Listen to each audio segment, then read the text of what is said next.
everybody, and thank you again for joining me. Another amazing, awesome, exciting episode of the Lyme Boss podcast. I'm Heather Gray, aka the Lyme Boss. I'm a functional diagnostic nutrition practitioner who works with fast-paced professionals to overcome their brain fog, their fatigue, their chronic widespread pain. Could it be Lyme disease? It wasn't my case.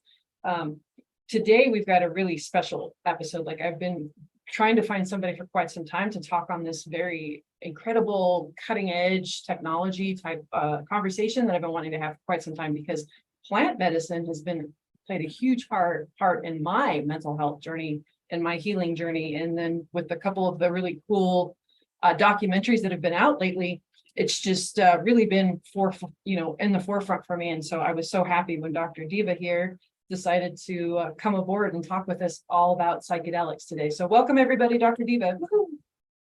Thanks, Heather, for having me on your show today. Absolutely. So tell us a little bit about your background and why you do what you do. Like, how did you get into working with psychedelics? Yeah, I'll try and keep the story as abbreviated as I can. I used to be an interventional pain management physician, and I went into practice about 9 months after I completed my fellowship. And it's typically unheard of. Usually you mentor someone or you kind of are employed by somebody for a few years before you go on your own. I saw an opportunity and I went for it, and I really worked really hard. I actually ended up having 2 different offices in 2 different states, along with the surgery center, 35 employees, and I built it from the ground up.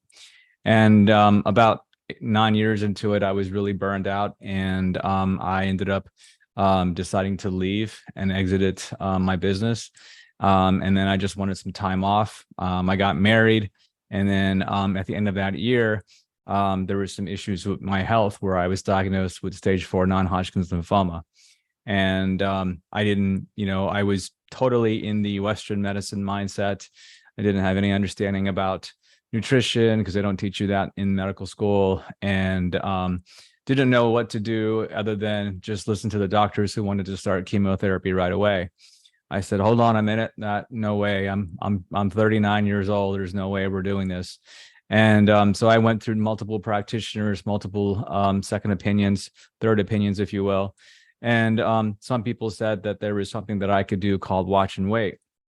And even though it was stage 4, my blood work was healthy. I wasn't like struck by the cancer other than the diagnosis. So I did everything that I could. I researched the heck out of this. I started to look into more of integrative health and integrative nutrition. So I figured, maybe this is an opportunity to see if I can regress my own cancer. And so I tried really hard. I ate well. I wasn't working at the time, so I didn't have work to really bog me down. I moved up to the mountains, and so I just kind of got fresh air, exercised as much as I could, played a lot of golf, ate well, and just really relaxed.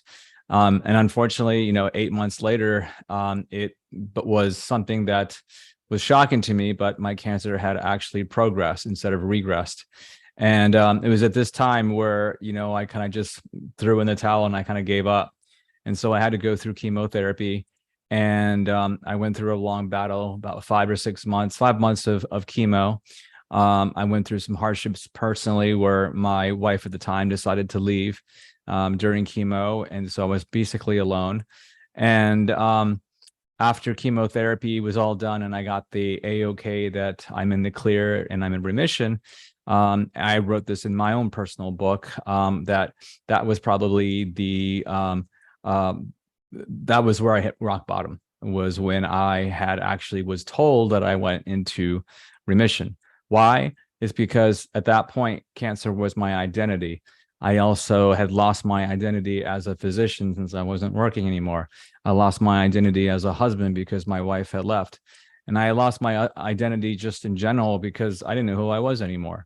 So it was at this point where I just started to go through a period of like discovering who I was. And I went through a lot of, I also went through a fellowship at this time. I applied into Andy Weil's integrative medicine program, got in, and I started to use a lot of his tenets to help rehab me, mentally and emotionally and physically.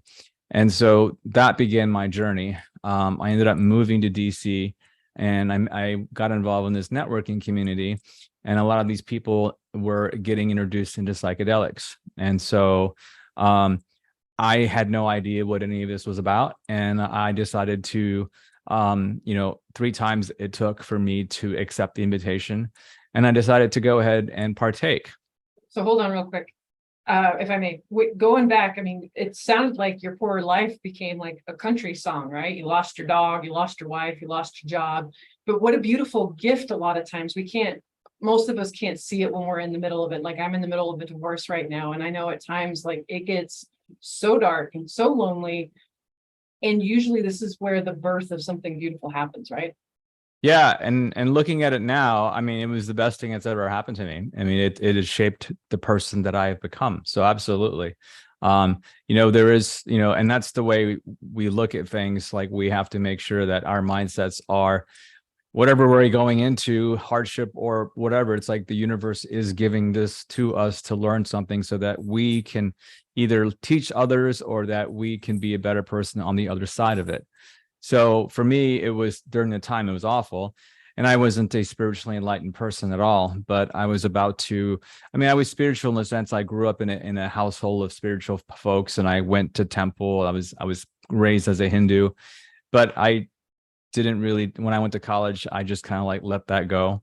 And so when I came time for me to do a psychedelic experience, I didn't know what I was getting myself into, didn't read. I just kind of did this out of obligation because I was asked 3 different times by this person, and I said, fine, I'll go.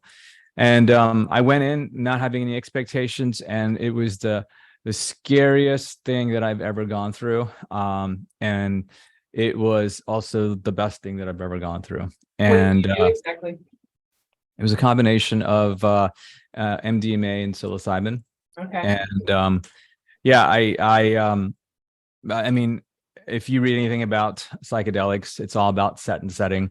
The setting wasn't optimal. I didn't know the facilitator. I didn't know the people that were in the same group, even though I was invited by somebody. I didn't really know them that well. I also had the mindset of just like I was quite little anxious about going into it. And I was also despondent about in my own life because of what I just came out of, the cancer, a recent move to a new location, and then obviously the divorce. So that wasn't optimal. And in psychedelic work, those are the 2 things that fundamentally have to be present, set and setting. And so I went through my experience, and it was just awful. I was ended up being in this corner of the room just by myself, and no one attended to me. And I just felt, like I was holding on to dear life. And I learned a lot because the next morning we had an integration session where the facilitator and all the attendees got together in a circle, and we would just kind of like review our experience. And the facilitator was helping us to make sense of what we went through and make us understand what it is, the lessons that were given to us, and how we can integrate that into our daily life. That's the whole purpose of integration. And so I learned a lot about myself. She asked me some pertinent questions about if I have issues with control. I didn't think so at the time, but now I do. Now it was very evident that I did. She also like asked me, do you have problems asking for help? And I was like, yes. And she says, well, those are 2 core things that came up in your experience: control and the lack of the ability to ask for help. And when I went through chemo, I didn't ask for any help. I kind of like shut everyone out, and I did everything on my own. So it was a core issue that I had that I didn't know about until it was brought to my attention during the psychedelic experience. What was even more interesting was the next morning when I was driving home. I was driving home on this street that had traffic lights, street signs, and buildings that I had seen a gazillion times. And I stopped at this traffic light, and I looked to the right of me, and I saw this building, and I was like, when did that paint on that side of that building go up? And then I looked on the other side. When was this crosswalk ever put onto the street? And then there was like different like things that I was seeing for the first time. And I was like, whoa, what's happening here? And then I was like, did I just float into a different dimension for the psychedelic experience? And what had actually happened that I'd realized is that in the first time in my life ever, was that I was out of my head and I was in the present moment. And that was a gift that I could never, ever appreciate, and so grateful for having that experience and understanding what it is to be in the present moment. It's crazy to think. So going back just a little bit. So like at first when you said that your wife left you during chemo, like my head wanted to explode. And then when you said that you were left alone in that group to be by yourself in the corner, like my head wanted to explode. But really, if we do have a trust, a belief in universe, higher power, whatever that is to you, God, really these were done in order for you to go through what you needed to go through and learn what you needed to learn, right? Because how else would you have gotten those lessons without that kind of abandonment, right? You were abandoned both times. For sure. But you were left with yourself to really reflect and learn on these lessons. So again, like, it's amazing how from one perspective, you can be like, oh my God, how could they do that to you? And then in the other perspective, it's like, oh my God, look at the gifts they gave to you. It's just so brilliant. So go ahead. Sorry. Yeah. So that was, to me, was the big light bulb moment. And I was like, this is phenomenal. And then I started to explore more psychedelic work. I hired the facilitator to do a private ceremony with me. A month later, we did 2 days back to back. And then with what? I'm sorry? With what? The same medicine, okay. MDMA and psilocybin. And then I got more messages during that experience. I got the lessons of how we're all one. We're everyone in this planet, we're all connected. We are all gods and goddesses. We are all one. We're all connected with the universe. And that was loud and clear to me. And I didn't understand any of it, but that was a message that came about through my experience with the facilitator. And it truly was an issue that I understood when she was telling me how that in my mind, even though for a few weeks, I had this clarity in being present because there was no chatter in my mind, I always had negative thoughts. I was always hard on myself. And it was just an energy that I'd carried because of how I was raised in my household. It was always about do better, and it was grind, and there was never like a pat on your back or a good job, or what happened to that A+ when you got an A, kind of thing. Where was the other 2.2, the plus versus the you got an A. I'm like, that kind of the stuff that was in the household, it was never like I could do any better. So I learned a lot about the universe in that lesson when I did the private ceremony, in the sense that we're all connected. And so if I am saying negative thoughts to myself, in effect, I am actually conveying those negative thoughts to my brothers and sisters. And so at that point, it was like, wow, I didn't know I was doing that. It's like, it's an energy that you carry, and that energy is perceived by other people. And there have been studies on this. It's actually fascinating. But the point being is that, at that point, I made it a huge shift in how I was thinking about myself. So it's funny that you bring that up. My ex-husband, that was one of the biggest gifts I got from him. When I was talking badly about myself out loud, he would stop me and go, stop talking to my wife like that. And it like literally stopped me in my tracks to think. I was like, wow, like that was so profound and so deep, but man, what a game changer that's made, right? Getting control over that alone. Like, and it's not like toxic positivity that you hear a lot about these days, but mindset really does make a huge difference in the frequency and the energy that we're putting out and getting back in life, right? Yes. Absolutely. So yeah, all these were great initial lessons. And then the whole work, I mean, after that ceremony, I got really interested in wanting to pursue this type of healing modality for other people. And so actually, right before we get into that part, let's take a quick pause for commercial, and we'll be right back before we dig in deep on how you work with people and how people can find you, and the kind of and why this stuff works, and especially for mental health and this type of type A personality thing. So stay tuned. All-in-one wellness for Lyme sufferers. Nikki Plus Lyme is designed to overcome Lyme symptoms and support a better life following recovery.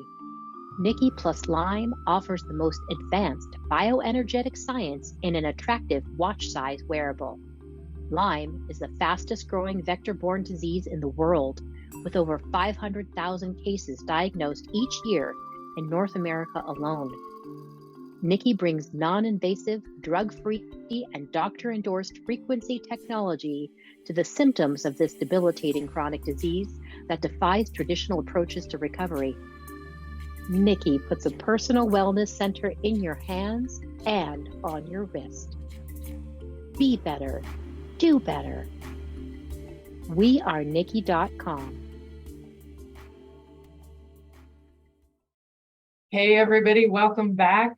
Man, the first half, if you missed it, go back and listen. It was absolutely amazing listening to Dr. Diva's story on how he got into psychedelics. I knew there had to be a good story there. Like I said, most people just don't wake up one morning and go, I want to get into psychedelics. You know, there's usually a profound, I've got my own story with psychedelics. That's part of the reason why I wanted to have, bring this education and awareness. So thank you for joining us. And so Dr. Diva is getting ready to dive into how he works with this type of work, how he got involved in that, and, what are some of the benefits and what kind of issues can this type of medicine help? Yeah, so all good questions. So after my first private experience, I felt a calling to be able to facilitate this for other people. And as you know, there at that time, and it's still to the majority of the states in this country, it's illegal. It's still a class 1 medicine, whether it's MDMA or psilocybin. Most psychedelics are, except with the exception of ketamine, are class 1 substances, meaning that they are deemed illegal and they are deemed as medicines that do not have any a benefit for individuals who consume them. And that's what a class 1 means, which we all know that's not true. So I went on this rampage of trying to find any facilitator that would facilitate experiences for me or would teach me, and that was just my goal. And so over a 2-year period of time, I had done over 100 experiences, and I had done anywhere from, I did psychedelics that included psilocybin, MDMA, I did ayahuasca, I did ketamine, I did 5-MeO DMT. I did wachuma, which is mescaline. So I did a lot of medicines in 2 years. And I'll explain what happens when you do a lot of medicines and without any proper integration. And so that's one of the downfalls of doing medicine. However, when done appropriately, it's a beautiful, beautiful experience. And so if you're wondering if you're listening to this and you're wondering if you're ready to actually partake in a psychedelic session, well, there are some prerequisites that I would recommend. And the prerequisites, first, there's much information that's on the internet, this podcast being one of them. There are several books. How to Change Your Mind by Michael Pollan. It's a fantastic book to read. The documentary was incredible too. The Netflix series is the other one that I would recommend reading as well. It's a very good starter. Secondly, it's really important to have some sort of meditation or breathwork practice, as this is a practice that will help you through the psychedelic experience. This will help you to be comfortable internal, because most of the psychedelic experiences are you being internal within yourself. The other thing is that if you're able to master that, the next thing I'd recommend doing is getting into a float tank. Now, float tank is a sensory deprivation experience where you're floating in not submerged, but you're floating in water in a tank that's closed, and you're basically, again, like I said, it's sensory deprivation. You're in there in an hour or so, 45 minutes, an hour. You have all the autonomy to lift the lid up if you're claustrophobic. The beauty of this is that it simulates a psychedelic experience. A lot of people have had visions of things come through. You're alone with your thoughts, and you're just in this space where it feels like you're floating in outer space. So that will be the prerequisites if you're new and if you're wanting to go into experience a psychedelic medicine. Secondly is as I mentioned before, set and setting, it's really important. Set is the mindset that you go into. It's really important to have, a week to 10 days where you are not around media. You're not around news. You're not around negativity. You're not on your phone checking out the Instagram reels or TikTok. These types of things get lodged into your subconscious, and psychedelics is a way of like seeing your subconscious, having it float into your conscious mind. And so if you're watching a horror movie, well, those things that are in the horror movie will be present in your psychedelic experience, and it may not be the optimal thing that you want. And so it's really, and this is typically is known as a dieta. You're really cleaning out, your entire energetic field of trash. And you want to feed your body and soul with good foods or highly organic foods. You want to be, nutrition has to be on point. You want to be meditating. You want to be out in nature. Nature is the ultimate harmonic resonance that we want to tune into. And these are the types of things that would be highly recommended to go through for a psychedelic experience. Now, what medicines are the best to choose from? So there's several tiers of medicines. This is something that I was taught by my mentor, my teacher.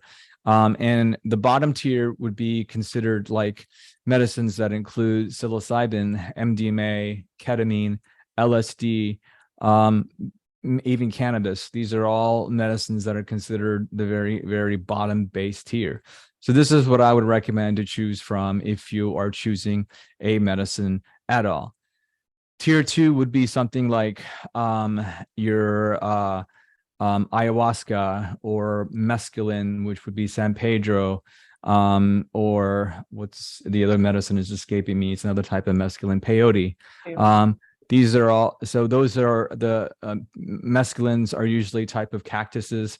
Like San Pedro is a cactus, and they are typically medicines that have been used for generations and generations.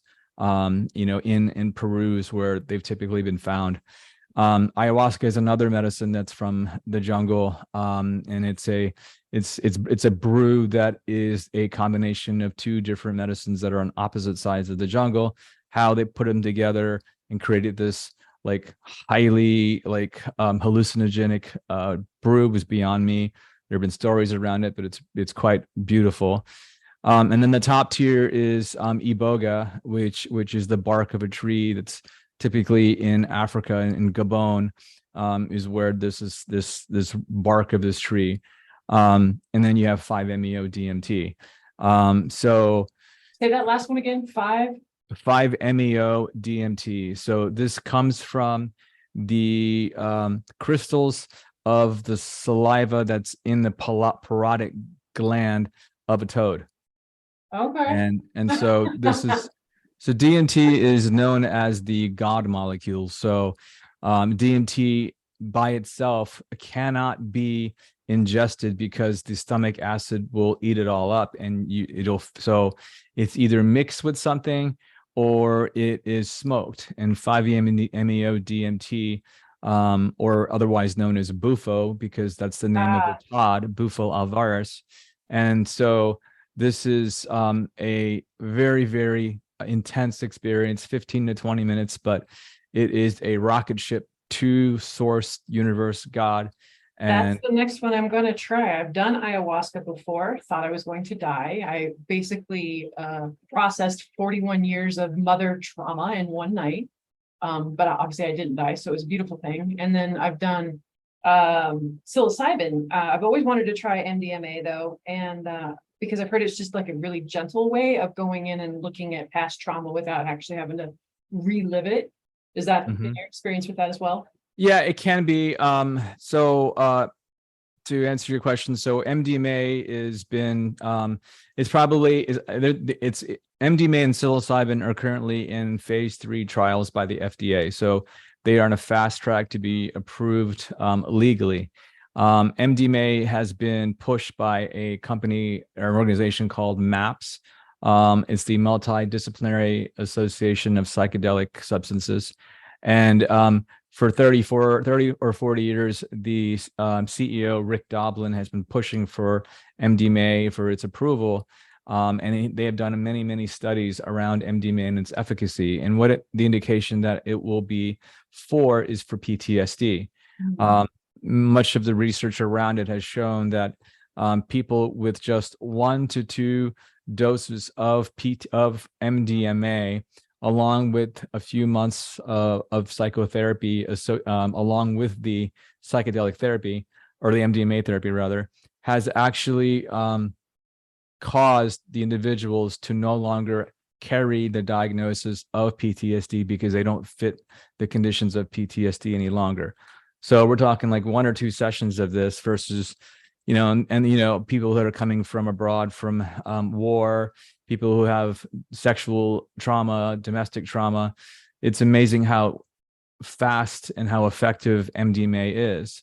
MDMA works by having the material that's buried in our subconscious being unlocked and travel into our conscious mind without having an emotional tag to it.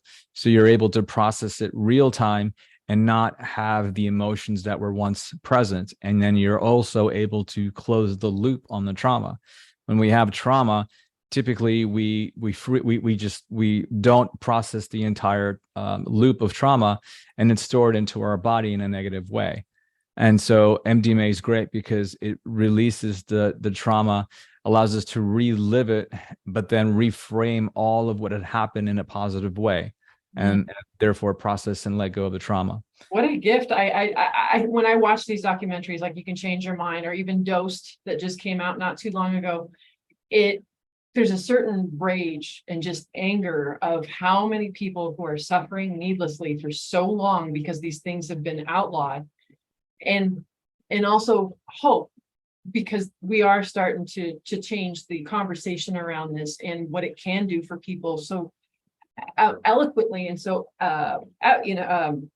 within 2 doses, you said, like, holy cow, people who've been suffering for their whole lives within 2 doses can get their lives back. Like, what a fucking blessing that is. Like, I vacillate between still being really, really angry at the fact that it's still so suppressed, but then holding hope that within the next 10 years that this really churns around. Well, we're going to see, I mean, as you may already aware, if not, we've seen a huge movement in legalization. So the state of Oregon I has live in legalized, Colorado, so so Oregon has legalized most of psychedelics, and Colorado has legalized most of them too. I think Oregon has legalized them all, if I'm not mistaken, and I think Colorado has legalized a good majority of them. So and there's many municipalities across the country that have legalized or decriminalized. DC is where I'm at, so it's decriminalized for most psychedelics. And so we're seeing a huge movement in the positive direction for these therapies because they're so effective in terms of mitigating trauma and also mental health. It's a huge improvement for mental health versus your other options, which are an SSRI or talk therapy, which I'm not going to poo-poo all over that, but SSRIs, the research is out there that 1 in 3 people who have an SSRI, it's not really working, and the downstream effects of this on the body after being on it for a long period of time is not good. So, and that's the other thing I need to discuss is that there are specific contraindications for psychedelics, and majority of them you are not able to utilize when on an SSRI or a antipsychotic, because they just interact poorly, and including MDMA. So the only one that really is allowed to be used without having any issues is ketamine. And ketamine is one of my favorite medicines because it is extremely short acting. It does the job and it resets the brain. It resets the brain, the area called the default mode network, which is where the ego lies and that chatterbox lies. So this is what's reset by when ketamine and other psychedelics to a degree, but ketamine does a really good job of resetting this. And it's fast. I mean, the trip is, anywhere from 20 minutes to 30 minutes. So if someone was to explore psychedelics for the first time, and they've done all the prerequisites, ketamine would be my recommendation to try first. That's absolutely incredible. So you've told us a little bit about the benefits that you received. Can you tell us, obviously no names, but what are some of the cooler stories you've had happen with working with people? Can you give us a little example of what? Yeah, I had a client who had 20 years of a trauma that happened to her in college, and she was put on an SSRI all this time for 20 years. So she was very restricted in terms of what she could receive, because she can't receive psychedelics except for ketamine, because there's a direct contraindication and interaction. So she was determined, and I was able to wean her off her SSRI and give her some other supplements to help with her issues of depression and anxiety. So we did a couple of sessions. We did one session, and she was able to see her trauma and reframe a lot of the trauma that had occurred to her. It was still quite scary for her to experience all of it in real time, but she was able to definitely reframe it all. We did another experience, which was ketamine, I believe, a couple of ketamine, and then we were able to. She was able to, because she was weaning off of the antidepressant, that caused a lot of issues. And for purposes of, I want to talk about that for just a second. When we wean off of antidepressants, you're on it for a long time, it suppresses all emotions, the good and the bad. So all the emotions that you haven't processed are buried. And so when you come off of it, all of this stuff just starts to come up. And so, yeah, she had a lot of stuff that she never processed, and it was buried. So we had to really process it real time, and then also give her ketamine to help reset her brain and to calm her down. And so that was so helpful for her. I would say we also changed her diet around, because we figured out that her diet was also contributing to her anxiety by allergic reactions. So between a curtailing the culprit foods that was causing her issues, and then addressing her emotional issues, and then addressing her trauma, we're able to mitigate a lot of her mental health issues, to the point where for the last 2 years, she had a complete change of her life. She got a new job, new boyfriend, and is living a very, very happy and healthy life. I have been fighting tears this whole conversation, because I'm just, like you said, it's just so moving. Having my own issues with mental health, 2 cents in the psych ward for suicide attempts, pretty common for people with chronic Lyme disease, and then the early childhood trauma that I had.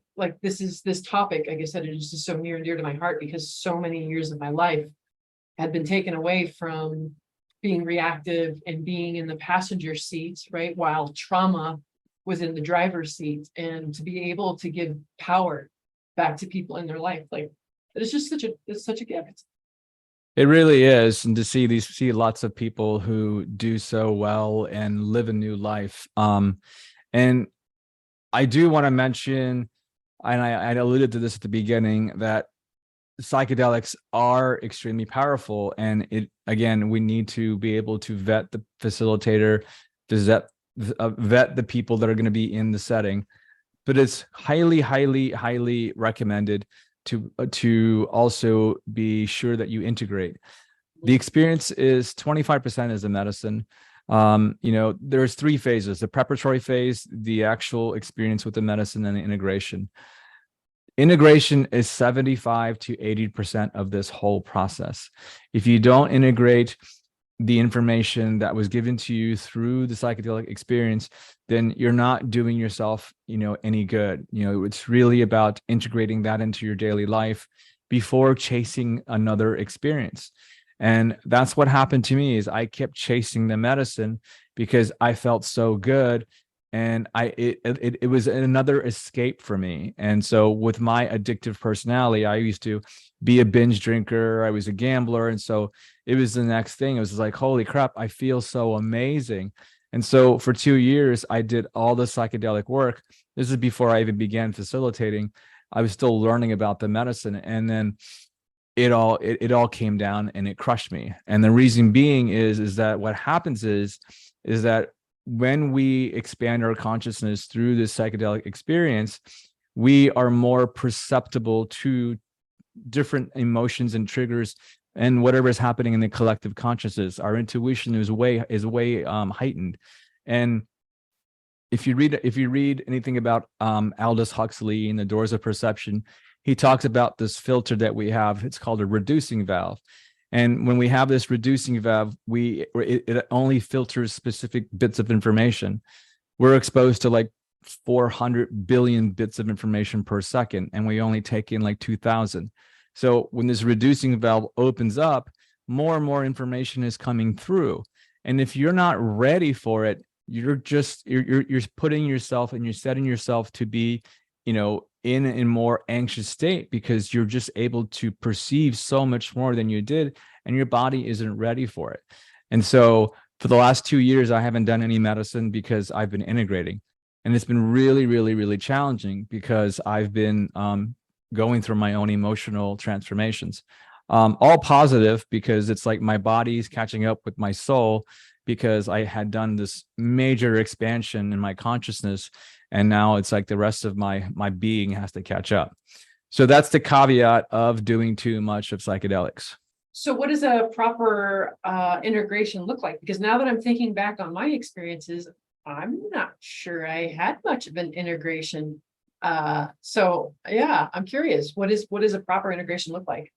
Well, it's, first you definitely have to spend some time learning and integrating these experiences into your daily life. So if I got the message that, I need to be more present, or I need to be more grateful. My first psychedelic experience, it was about control. I had to relinquish control, and I had to learn to ask for help. It's very hard when I was living a life for 40 years like that. So you have to integrate that and practice that before, and you go into your next experience. If you go into another experience, your consciousness expands and you get more messages, and you haven't even integrated the first set, you're not doing yourself any good in terms of like expanding your vibrational energy and your frequency, as well as your consciousness. So it's, it feels good because you're like, oh, I feel so great, my heart's open. But that's no different from going to a bar and throwing down 10 drinks. You feel great, your heart's open. So it's really important to understand, the benefits, but then also the not to do's. There's a to-do list and a not to do list, and it's important to understand the not to do. And not many people talk about that because they haven't experienced it, or they haven't come across as it, but I have. I'm experiencing it now. I'm still an advocate for the work, but I'm also making sure that people understand not to chase the medicine. That's absolutely fascinating. Yeah. So what are some of the types of folks that you work with? Like, what do people come in wanting help with? I mean, most people come in for various issues, mental health. A lot of it is they're anxious, they have depression.